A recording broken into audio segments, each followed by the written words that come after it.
Oso esperientzia aldakorra izan zen guretzat. Egia esan da, nik uste orduztik nire bizitza profesionalan oso marka polita utzi zuen.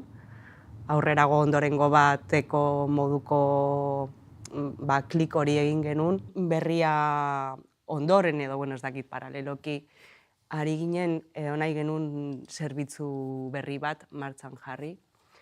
18 urteko gutxi gora bera, 18 urtetik gorako gaztei zuzenduta.